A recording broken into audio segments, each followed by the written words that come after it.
Hello engineers. आज हम लोग पढ़ेंगे इंस्ट्रक्शन के बारे में। इंस्ट्रक्शन क्या होता है, इंस्ट्रक्शन सेट क्या होता है, और हम लोग ओवरऑल इंस्ट्रक्शन साइकिल क्या होता है, ये सब कुछ पढ़ेंगे। ये हमारा लेक्चर 4 है सीओए का। अगर आपने 1 2 3 नहीं देखा है तो जाके देख लीजिए, that will be beneficial for you. So let's get started. First of all, what is instruction? Instruction होता क्या है? तो ये एक इनकोडेड बाइनरी सीक्वेंस होता है जो कि डिजाइन किया जाता है हमारे प्रोसेसर के अंदर, जो कि कुछ स्पेसिफिक टास्क को या ऑपरेशन को परफॉर्म करता है। इसका एग्जांपल हो गया ऐड, मल्टीप्लाई, डिवीजन, सब्सट्रैक्ट और मूव। इंस्ट्रक्शन साइकिल क्या होता है? ये डिस्क्राइब करता है कि एग्जीक्यूशन सीक्वेंस क्या है हमारे इंस्ट्रक्शन का, मतलब हमारा इंस्ट्रक्शन किस सीक्वेंस में एग्जीक्यूट हो रहा है। तो पहले हम लोग एग्जीक्यूशन साइकिल बना लेते हैं कि वो होता किस तरह का है। सबसे पहले होता है उसमें instruction fetch. Instruction fetch instruction fetch में क्या होता है कि हम लोग इंस्ट्रक्शन को फेच करते हैं कि कौन सा इंस्ट्रक्शन हम लोग को परफॉर्म करना है। उसके बाद अगर हम लोग को ये पता चल गया कि हमको कौन सा इंस्ट्रक्शन परफॉर्म करना है किसी भी ऑपरेंड पे, तो फिर हम लोग क्या करेंगे? तो फिर हम लोग उसको डिकोड करेंगे। फिर होता है हमारा डिकोड। डिकोड के बाद उसको मेमोरी एड्रेस बताएंगे। Read memory address,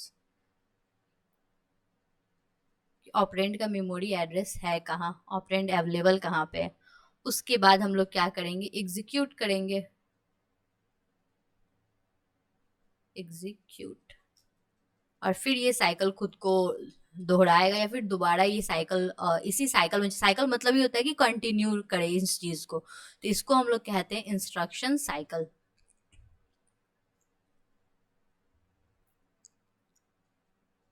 instruction cycle. तो इंस्ट्रक्शन साइकिल में हमारे क्या क्या होते हैं? पहला होता है इंस्ट्रक्शन फेच। हम लोग जो इंस्ट्रक्शन है उसको फेच करें, उसके डिकोड करें कि उस पर कौन सा ऑपरेशन परफॉर्म करना है, उसके बाद उसके इफेक्टिव एड्रेस को हम लोग रीड करें, उसके बाद हम लोग एग्जीक्यूट कर दें इंस्ट्रक्शन को। तो हम लोग इन चारों को देखते हैं। सबसे पहले हमारा इंस्ट्रक्शन फेच। इंस्ट्रक्शन फेच में क्या होता है? तो in fetch cycle, fetch cycle जो होता है उसमें हम लोग क्या करते हैं?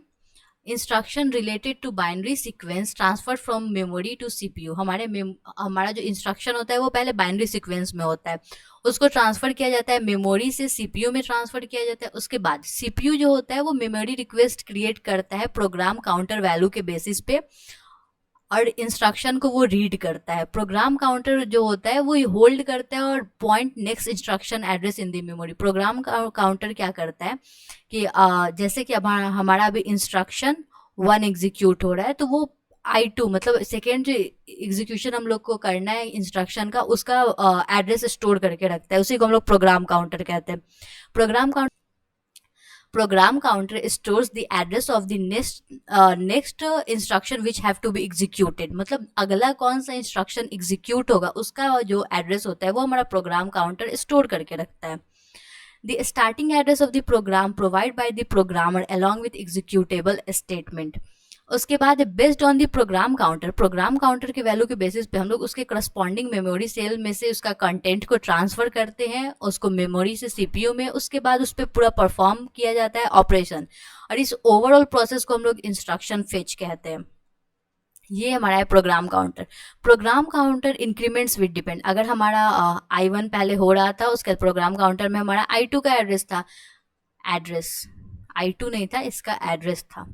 उसके बाद जब हमारा I2 एग्जीक्यूशन के लिए चला जाएगा तो हमारा प्रोग्राम काउंटर इंक्रीमेंट कर जाएगा और प्रोग्राम काउंटर में अब I3 का एड्रेस आ जाएगा। उसके बाद उसका नेक्स्ट क्या था? हमारा डिकोड द इंस्ट्रक्शन। इंस्ट्रक्शन को डिकोड किया जाता है, उसके बाद डिकोड करने के बाद उसका इफेक्टिव एड्रेस को रीड किया जाता है। अब है हमारा इंस्ट्रक्शन एग्जीक्यूशन। एग्जीक्यूशन में क्या होता है? The objective of the instruction cycle is to execute the currently fetch instruction. अभी जो हम लोगों ने इंस्ट्रक्शन को फेच किया है उसको एग्जीक्यूट करना। To execute the instruction we need to know the type of operation. इसके लिए हम लोग को पता करना होता है कि कौन सा टाइप ऑफ ऑपरेशन हम लोग को परफॉर्म करना है ऑपरेंड पे, तो जो कि हमारा इंस्ट्रक्शन में रहता है। तो इंस्ट्रक्शन में हमारा होता है op code. Op code indicate करता है कि किस टाइप का हम लोग को ऑपरेशन परफॉर्म करना है। तो ऑप कोड क्या होता है, तो ऑप कोड प्रेजेंट होता है हमारे इंस्ट्रक्शन में, और वो हम लोग को बताता है कि हम लोग को अगर हम लोग को ऑप कोड पता करना है तो पहले हम लोग को पता करना होगा कि इंस्ट्रक्शन फॉर्मेट क्या है। अब इंस्ट्रक्शन फॉर्मेट क्या होता है, तो इंस्ट्रक्शन फॉर्मेट होता है layout of the instruction. Instruction का लेआउट होता है किस तरह का लेआउट है हमारे इंस्ट्रक्शन का।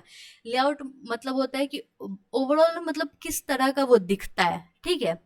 जैसे कि मैंने ये बना दिया तो ये इसका लेआउट हो गया। फिर अगर हम लोग पीपीटी भी बनाते हैं तो उसमें लेआउट का ऑप्शन आता है, इसमें आता है यहाँ पे टाइटल डालने को, यहाँ पे बाकी इंटर योर टेक्स्ट बॉडी, तो ये एक लेआउट हो गया। फिर दूसरा लेआउट होता है डिफ्रेंशिएट करने वाला, तो 2 टाइटल रहते हैं और 2 बॉडी रहते हैं उसमें, तो ये सब लेआउट है। तो इंस्ट्रक्शन फॉर्मेट क्या होता है, इंस्ट्रक्शन का लेआउट होता है, या फिर इंटरनल स्ट्रक्चर ऑफ इंस्ट्रक्शन भी उसको कह सकते हैं।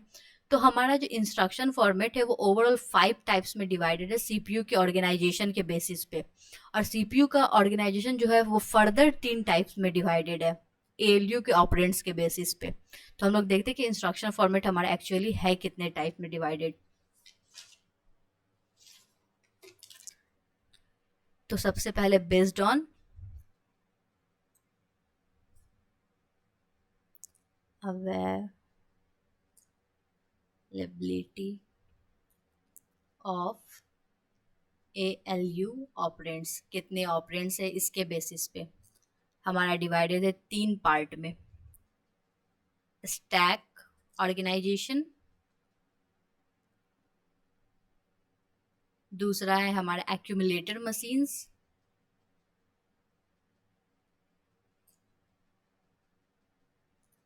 और तीसरा है हमारा जनरल रजिस्टर ऑर्गेनाइजेशन।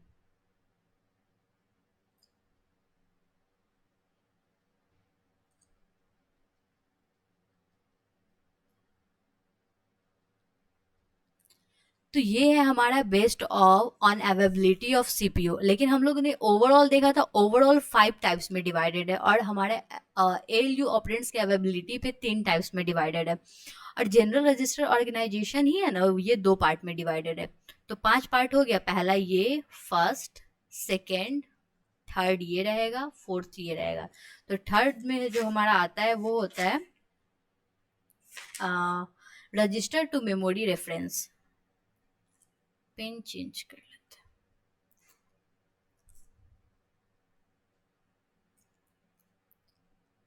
हैं। Register to memory reference. और हमारा फोर्थ जो होता है वो होता है रजिस्टर टू रजिस्टर रेफरेंस।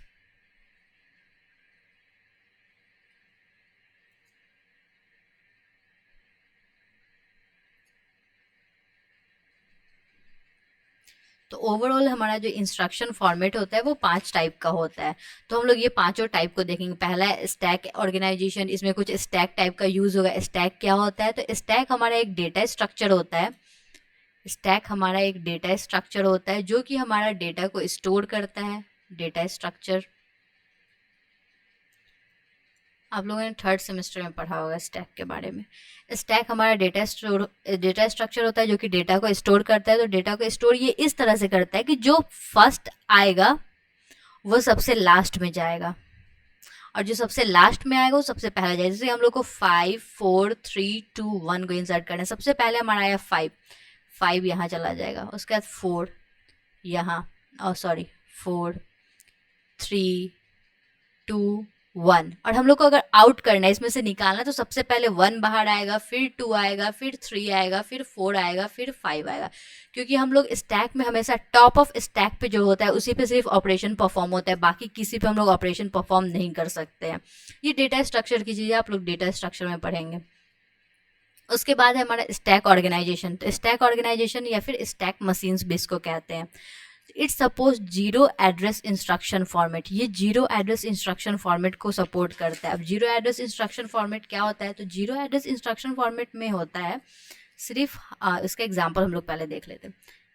एक रहेगा हमारा ये होता है लेआउट उसका फॉर्मेट का, और ये बस हो गया। इसमें बस ऑप कोड प्रेजेंट रहता है। ऑप कोड बताता है कि हम लोग को कौन सा इंस्ट्रक्शन परफॉर्म करना है, ठीक है। तो हम लोग और ये स्टैक पे होता है, तो ऐड का मतलब टॉप ऑफ स्टैक में से चीज़ें निकालो, उसको ऐड करो, फिर उसको टॉप ऑफ स्टैक में इंसर्ट कर दो। जैसे कि ये हमारा हुआ स्टैक, और हमारा इंस्ट्रक्शन फॉर्मेट क्या है, हमारा इंस्ट्रक्शन फॉर्मेट है स्टैक ऑर्गेनाइजेशन। तो हम लोगों ने स्टैक बना लिया और उसमें लिखा इस suppose zero address instruction. Zero address instruction में क्या होता है, सिर्फ ऑपकोड प्रेजेंट होता है उसके लेआउट में, तो सिर्फ ऑपकोड प्रेजेंट है। ऑपकोड हमारा कह रहा है ऐड करने को, तो ये क्या करेगा, हमारा ALU है, इसमें एक्यूमुलेटर होंगे, रजिस्टर्स होंगे, एक्यूमुलेटर्स और रजिस्टर्स। तो रजिस्टर क्या करेगा, यहाँ से हमारा ऑपरेंड उठाएगा, उस पे करेगा टॉप ऑफ स्टैक लेगा। तो ये पहला टॉप स्टैक में मान लो यहाँ 1 था, यहाँ 2, यहाँ 3, यहाँ 4। तो ये इसको ऐड ऑपकोड में क्या इंस्ट्रक्शन है, ऐड करने का। तो ये ऐड करना है, इसको टॉप ऑफ स्टैक में से पहला एलिमेंट उठाएगा 1। अब टॉप ऑफ स्टैक में ये 1 हट गया, तो अब टॉप ऑफ स्टैक में क्या है, 2 है। ये दूसरा ऑपरेंड लेगा टॉप ऑफ स्टैक में से जो कि 2 है। उसके बाद क्या करेगा, इन दोनों पे ऐड ऑपरेशन करेगा और फिर इसको स्टोर कर देगा टॉप ऑफ स्टैक में। तो अब ये 2 भी गिर गया। अब हमारा 3 हो गया और 3 को ये टॉप ऑफ स्टैक, अब टॉप ऑफ स्टैक ये रहा और यहाँ पे स्टोर कर देगा। तो ये था हमारा जीरो एड्रेस इंस्ट्रक्शन फॉर्मेट, या फिर स्टैक ऑर्गेनाइजेशन, या फिर स्टैक मशीन। तो यही चीज़ यहाँ पे आपको लैंग्वेज में लिखा हुआ है कि it's suppose zero address instruction format. Zero address instruction format क्या होता है, तो उसमें बस ऑपकोड प्रेजेंट होता है बस, और कोई भी एक्स्ट्रा फॉर्मेट वगैरह यूज़ नहीं होता है। ऑपरेंड या रिजल्ट को स्टोर करने के लिए इसमें ऑपरेंड भी उसी स्टैक में स्टोर होता है जहां आफ्टर रिजल्ट, एग्जीक्यूशन के बाद जो रिजल्ट आता है वो स्टोर होता है। In stack organization both ALU operands present in stack and the same stack also work as a destination. Destination मतलब क्या, जहां हमारा रिजल्ट स्टोर हो। इन स्टैक ऑर्गेनाइजेशन वी यहाँ से हम लोग रिजल्ट यहाँ भेज देंगे। In a stack organization, we don't need any register memory to store operand 1, operand 2 and after the operation result. In zero address instruction format, we need only one thing and that is opcode.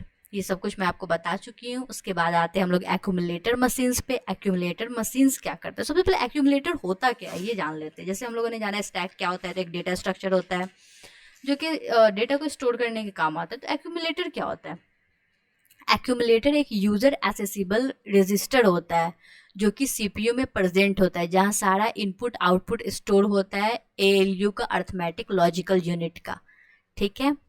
उसके बाद pin ये वाला, इन accumulator machine first operand by default present in accumulator. Accumulator machine में क्या होता है, पहला operand जो हमारा होता है ऑपरेंड 1, वो एक्यूमुलेटर में प्रेजेंट होता है। सेकेंड ऑपरेंड में भी प्रेजेंट इन रजिस्टर या मेमोरी। O2 जो है हमारा, या तो वो रजिस्टर में प्रेजेंट होगा और या तो मेमोरी में प्रेजेंट होगा। और हमारा जो डेस्टिनेशन मतलब हमारा रिजल्ट कहाँ स्टोर होगा, तो वो हमारा एक्यूमुलेटर में। रिजल्ट भी जो होगा वो हमारा एक्यूमुलेटर में ही स्टोर होगा। That's why accumulator machine supports one address instruction format. ये one address instruction format support करता है क्योंकि इसमें रजिस्टर का भी एड्रेस देना होता है कि हमारा सेकेंड ऑपरेंड है कहाँ पे। So we need two fields in one address instruction format, एक ऑपकोड होता है, दूसरा एड्रेस होता है, ठीक है। अब हम लोग इसका बना करके देख लेते हैं कि ये दिखता कैसा है।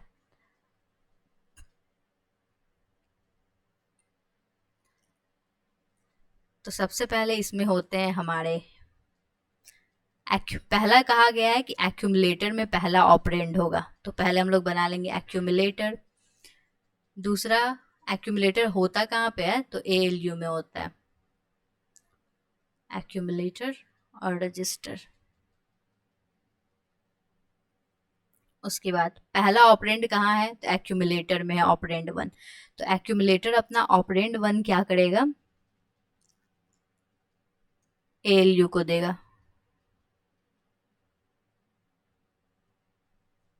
ठीक है, ऑपरेंड 1।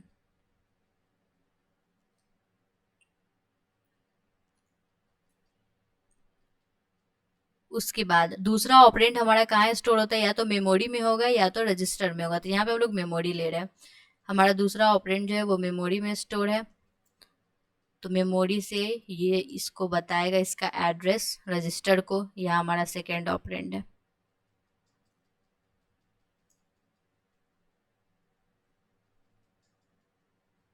हो गया। तो इसी तरह का इसका होता है हमारा फॉर्मेट या फिर लेआउट कह सकते हैं। एक्यूमुलेटर में पहला ऑपरेंड और हमारा मेमोरी में दूसरा ऑपरेंड रहता है, और दोनों का एड्रेस रहता है। आईआर में सेकेंड ऑपरेंड का एड्रेस होता है। तो इसको हम हाँ, वन एड्रेस इंस्ट्रक्शन फॉर्मेट इसको इसलिए कहते हैं क्योंकि इसमें एक एड्रेस भी स्टोर किया जाता है। हमारा जीरो एड्रेस में क्या होता था, एक भी एड्रेस नहीं था, सिर्फ ऑपकोड था। यहाँ ऑपकोड और एक एड्रेस है, वो एड्रेस है हमारे मेमोरी में या फिर रजिस्टर में जो सेकेंड ऑपरेंड प्रेजेंट है उसका। अगला देखते हैं हम लोग जनरल रजिस्टर ऑर्गेनाइजेशन। इसका एक बार लेआउट बना लेते हैं। ये ऐसा दिखता है, ऑपकोड और एड्रेस, और रिजल्ट इसमें कहाँ स्टोर होता है, एक्यूमुलेटर में। उसके बाद है हमारा जनरल रजिस्टर ऑर्गेनाइजेशन। तो हमारे CPU based on the number of register supported by the processor, हमारा प्रोसेसर कितना रजिस्टर सपोर्ट करता है, सीपीयू के ऑर्गेनाइजेशन के बेसिस पे हम लोग को दो पार्ट में इसको डिवाइड किया गया। पहला होता है रजिस्टर टू मेमोरी रेफरेंस, दूसरा है रजिस्टर टू रजिस्टर रेफरेंस। तो रजिस्टर टू मेमोरी रेफरेंस में क्या होता है कि हमारा एक ऑपरेंड रजिस्टर में होता है, दूसरा मेमोरी में होता है, और फिर वहां से एएलयू अर्थमेटिकल लॉजिक यूनिट वहां से दोनों ऑपरेंड को लेता है, एक को मेमोरी में से एक को रजिस्टर में से, और फिर उस पर ऑपरेशन परफॉर्म करता है। तो ये कैसे करता है देख लेते हैं। सबसे पहले हमारा है रजिस्टर फाइल,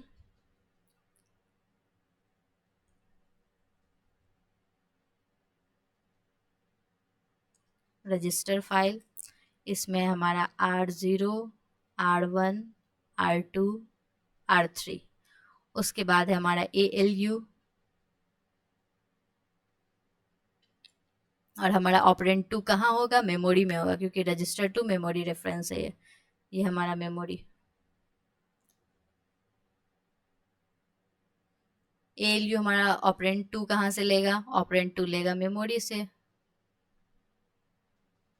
गंदा हो गया, ऑपरेंड 2, और हमारा ऑपरेंड 1 कहाँ से लेगा, हमारे रजिस्टर से, ऑपरेंड 1। उसके बाद हमारा रिजल्ट कहाँ स्टोर होगा, तो आफ्टर जो रिजल्ट होता है हमारा, इसको दूसरे पेन से बनाते हैं ताकि आप लोगों को दिखे। हमारा आफ्टर रिजल्ट जो स्टोर होता है वो हमारा रजिस्टर में ही स्टोर होगा, रिजल्ट।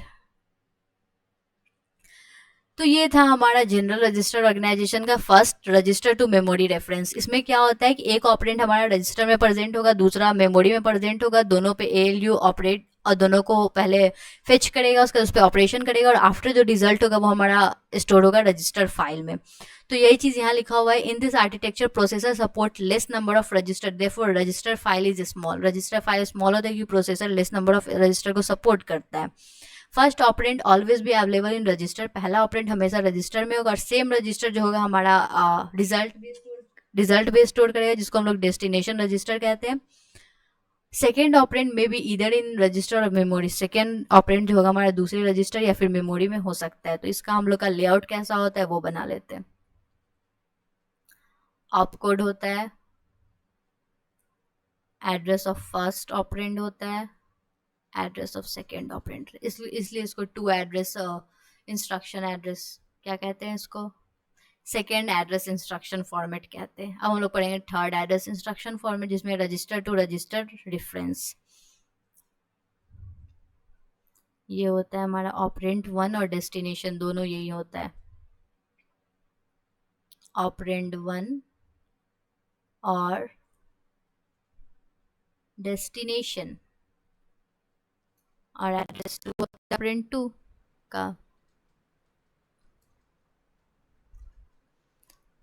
उसके बाद है हमारा रजिस्टर टू रजिस्टर आर्किटेक्चर। इसमें क्या होता है, processor supports large number of register. इसमें जो प्रोसेसर होता है large number of register support कर सकता है।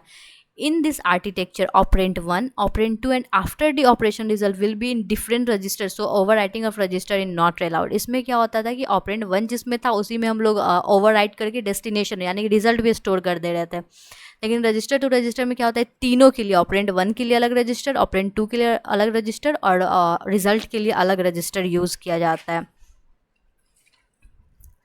तो इसका इंस्ट्रक्शन फॉर्मेट कुछ इस तरह का दिखता है। पहले होता है हमारा ऑप कोड, फिर होता है एड्रेस 1, फिर होता है एड्रेस 2, फिर होता है एड्रेस 3।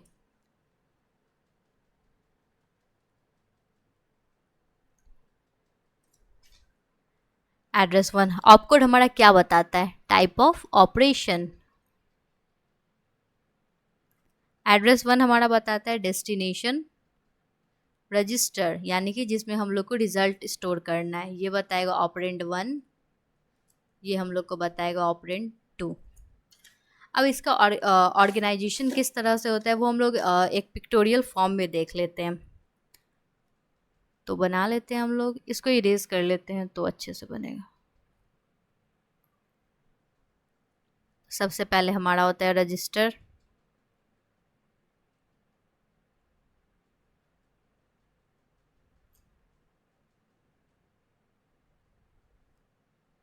रजिस्टर में हमारा है R0, R1, R2, दिस, ये है हमारा रजिस्टर फाइल। उसके बाद है हमारा ALU और यहाँ है हमारा मेमोरी।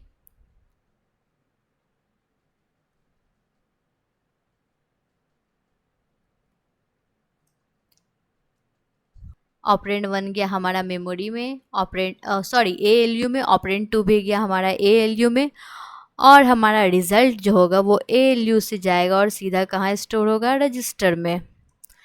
तो फिर हम लोग ने ये वाला लाइन क्यों बनाया है, ये वाला लाइन हम लोग बनाया है मेमोरी के लिए। मेमोरी जो होगा यहाँ पे सिर्फ रीड ऑपरेशन परफॉर्म नहीं करेगा, memory is only for right not for read.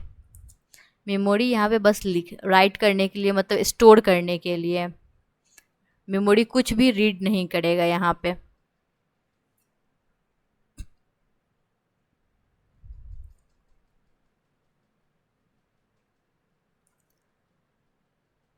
तो ये था हमारा इंस्ट्रक्शन फॉर्मेट और इंस्ट्रक्शन साइकिल, इंस्ट्रक्शन को फेच कैसे करते हैं। तो हम लोग ओवरऑल इंस्ट्रक्शन को अच्छे से आज पढ़ चुके हैं। That's all for this video, thank you for watching.